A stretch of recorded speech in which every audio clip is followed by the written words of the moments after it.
In B2B tech sales, a discovery call is the epitome of selling. It's the most important first interaction with a client that sets the stage for the whole relationship and for whether you're going to close a deal or not. Today, we're going to go over the 3 questions you need to ask yourself and answer before going into any B2B tech sales discovery call to absolutely crush it.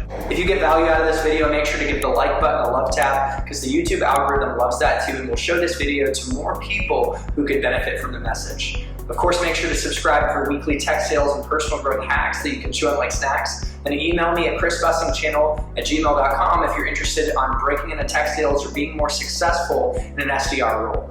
I'm here to help you get your foot in the door and get promoted and create a lot of freedom in your life through success in tech sales. Without further ado, let's dive into it. The first question you're going to want to ask yourself is, what questions do I want to ask in this conversation, and what answers do I need to get to qualify the opportunity and drive the deal forward? At a business level, you're going to want to ask about the company's operating model.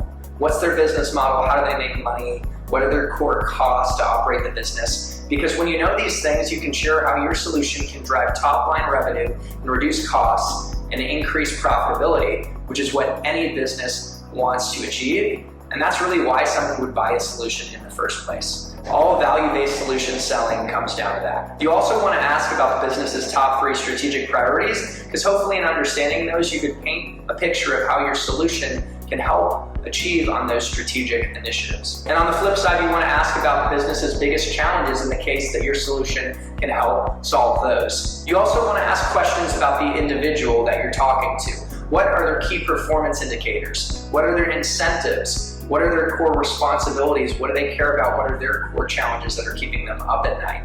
Because when you understand those things, you can align your solution to meeting the specific needs of the individual that you're talking to, as well as aligns to the needs of the broader organization. And take a note that you're going to want to ask questions that uncover pain, emotional pain, or excitement around certain opportunities, because when you can throw emotion into the mix, it drives deals forward. Customers buy emotionally. So have some pain-seeking or emotional-based questions as well. And finally, you're going to want to ask about the company's current systems and technology stack to understand where they are today and any gaps that you can help fill as they look to move towards their future state. You also might want to ask who decided to implement their current technology, because if the person you're speaking to made that decision, you don't want them to feel like they made a bad choice. So you have to be mindful of that. There's a way to tactfully position a better alternative while making the customer feel like the choice they made wasn't a bad one. There's just a better opportunity to expand on what they're doing. Make sure to ask about the challenges the customer's facing with their current technology stack, their processes and how technology plays a part in that, the way their teams are organized from a technology perspective, because that's helpful to know, and understand what their current technology provider is doing well, for example. And when you ask that, that actually might be a way to start the conversation to then give yourself the ability to ask for what's going wrong. The second question you need to ask yourself when going into a B2B tech sales discovery call is, how do I want the customer to feel? Here are some great intentions you can set around how you want the customer to feel. First of all, you want them to feel understood, because understanding and empathy is the basis of influence. Make the customer feel like you know their challenges and their goals, and you understand their current situation. You can put yourself in their shoes, and they're much more likely to move forward with you. That builds trust and opens them up to share more, and that helps you better tailor your message and your sales pitch as well. You're also going to want the customer to feel excited and inspired, thinking that your solution can help them capture a key opportunity that's going to make their life easier, help them get promoted, support their business. So make sure to generate that intention as well. And finally, you're going to want to make the customer feel confident that your solution can deliver the value that they're looking for and that they're not making the wrong decision. The third and final question you want to ask before going into a B2B tech sales discovery call is, what actions do I want the customer to make? This is one of the most important things that you need to think on. Maybe you want the customer to share their NDA so that you can execute that, and then you can set up a technical deep dive to understand their current state even better, to scope out a pilot to test your technology, to see if they want to move to you versus the competition. Maybe you want them to make an introduction to their leadership, who actually owns the budget